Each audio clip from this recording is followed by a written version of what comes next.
നല്ല സവോള,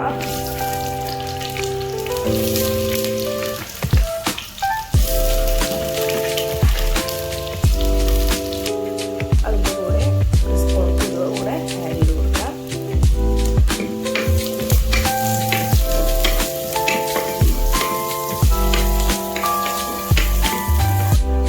വഴണ്ടി വന്ന ഉള്ളിയിലേക്ക് ഇഞ്ചി, വെളുത്തുള്ളി, ചെറിയ ഉള്ളി, വലിയ ജീരകം, അതുപോലെ തന്നെ കുരുമുളക് കൂടെ പൊടിച്ച് വെച്ചിട്ടുണ്ട്. സോ അതുകൊണ്ട് നമുക്ക് ആഡ് ചെയ്ത് കൊടുക്കാം.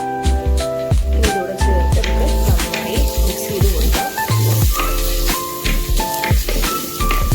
ഇതൊന്ന് വഴണ്ടി വന്നതിന് ശേഷം നമുക്ക് അടുത്ത സാധനങ്ങൾ ചേർത്ത് കൊടുക്കാം.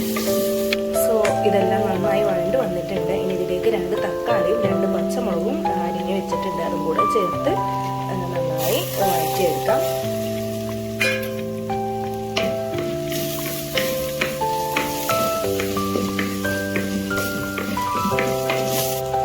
ഇതിലേക്ക് 2 സ്പൂൺ മല്ലിപ്പൊടി, 2 ടേബിൾ സ്പൂൺ മുളക് പൊടി,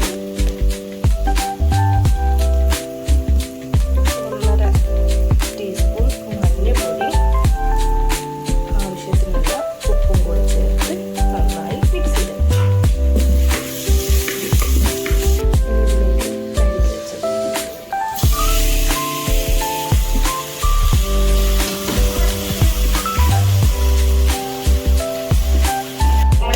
ഇത് നന്നായി മിക്സ് ചെയ്തെടുക്കാം. ബീഫ് നന്നായി മിക്സ് ചെയ്തെടുത്തിട്ടുണ്ട്. ഇനി ഇതിലേക്ക് നമ്മുടെ വീട്ടിലുണ്ടായ മല്ലിച്ചപ്പാണ് കേട്ടോ. ഇത് നല്ലൊരു ഫ്ലേവറാണ്. സോ ഇതൂടെ നമുക്ക് കട്ട് ചെയ്തിട്ട് ഇട്ട് കൊടുക്കാം. ഇനി ഇതിലേക്ക് കുറച്ച് കറിവേപ്പില കൂടെ ഇട്ടിട്ട് അടച്ചു വെച്ച് വേവിക്കാം.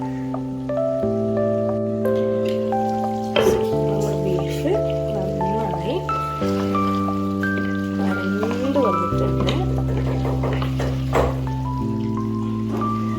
ഇനി അതിലേക്ക് അരമുറി തേങ്ങ ചുട്ട് വെച്ചിട്ടുണ്ട്. സോ ഇത് നമുക്കൊന്ന് ക്രഷ് ചെയ്തെടുക്കാം. ചുട്ട തേങ്ങ ക്രഷ് ചെയ്തെടുത്തിട്ടുണ്ട്. സോ ഇത് നമുക്ക് ബീഫിലേക്ക് ഇട്ട് കൊടുക്കാം.